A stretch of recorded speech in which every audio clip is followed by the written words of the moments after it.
All right, let's get right into it. You have probably seen these three letters everywhere lately. ESG.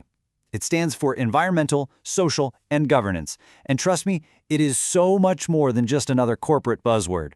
What we're really talking about is a fundamental shift, a new rulebook that's changing how businesses think about success, resilience, and really their whole purpose. But that begs the question, right? Why now? Why is ESG all of a sudden the main topic in pretty much every boardroom on the planet? It kind of feels like it just popped up out of nowhere, but the reasons behind it are very, very real. And this quote from a KPMG report, man, it just hits the nail on the head. The crises we've all lived through recently served as this massive global wake-up call. The old way of doing things, the stuff that used to be considered safe, well, it turned out to be incredibly fragile. And it was really these two huge shocks hitting us all at once. First, the pandemic just shattered our supply chains and showed how vulnerable the whole global economy was. And right at the same time, the climate crisis went from being some far-off problem to a clear and present danger. That one-two punch forced CEOs to admit their old risk models were totally broken. And suddenly, ESG wasn't just on the sidelines anymore. It shot right to the top of the list. So, in response to all these huge new risks, a new kind of playbook started to emerge. We're going to call it the ESG Resilience Framework. It's basically a structured way for businesses to not just survive this new reality, but to actually come out stronger. And here's the most important part to get. ESG isn't just about charity or making yourself look good in a press release. No way. It's a practical, down-to-earth business strategy for building a tougher, more durable company. And it's all built on 5 key pillars. And here they are, the 5 building blocks of the whole thing. It all kicks off with governance, then you move into risk management, you measure your progress with KPIs and targets, you communicate it all through reporting, and then you prove it with assurance. You can almost think of it like a whole new operating system for doing business. Now, what's so great about this is how it turns all that jargon into actual action. So governance, that just means the board is on the hook for this stuff. Risk management, it means treating a hurricane or a supply chain collapse like the core business risks they are. KPIs and targets, that's you actually measuring your progress. Reporting means you're being open and honest about it. And assurance, that's you proving your numbers are real. It's a complete end-to-end plan. Okay, so that's the theory. But what does this actually look like in the real world?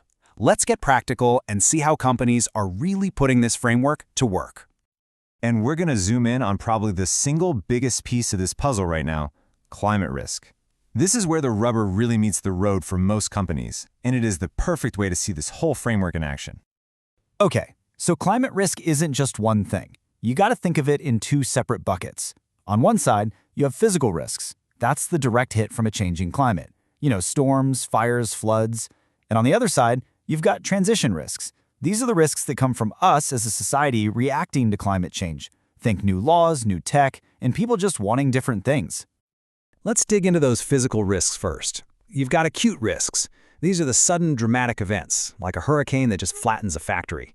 But then you also have chronic risks, which are these slow burn problems that are just as destructive. Things like rising sea levels that slowly creep up on your coastal assets, or droughts that just ruin crops year after year.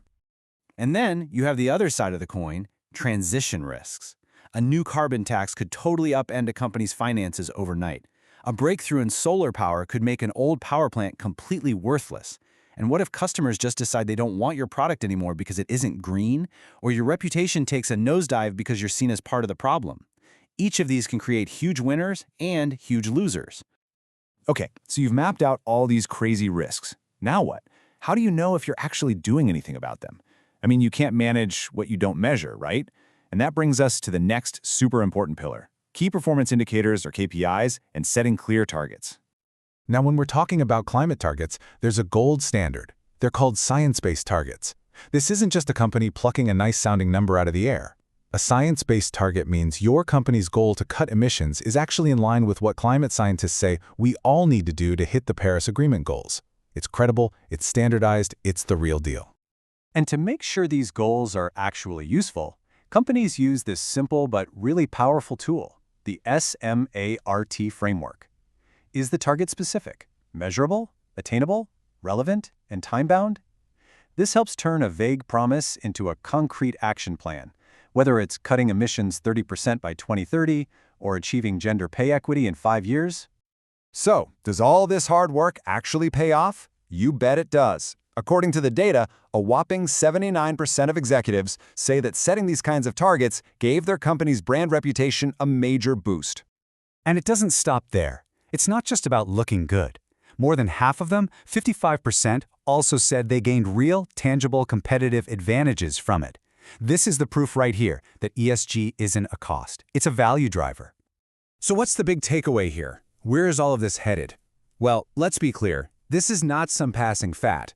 We're looking at the new foundation for how business is going to be done from here on out. And look, if there's only one thing you remember from all this, let it be this. ESG is not optional anymore. It's not a choice. For any company that wants to attract investors, hire the best people, and frankly just survive what's coming, this is now the price of admission. Looking ahead, it's all about connection and transparency. There's a huge push for a single set of global standards so investors can actually compare apples to apples. Companies are now demanding that same transparency from their entire supply chain. And finally, businesses are realizing they can't solve these problems alone, which is leading to these amazing industry-wide collaborations. The future isn't in silos, it's all connected. So the bottom line is, this isn't just something for CEOs in a boardroom to worry about.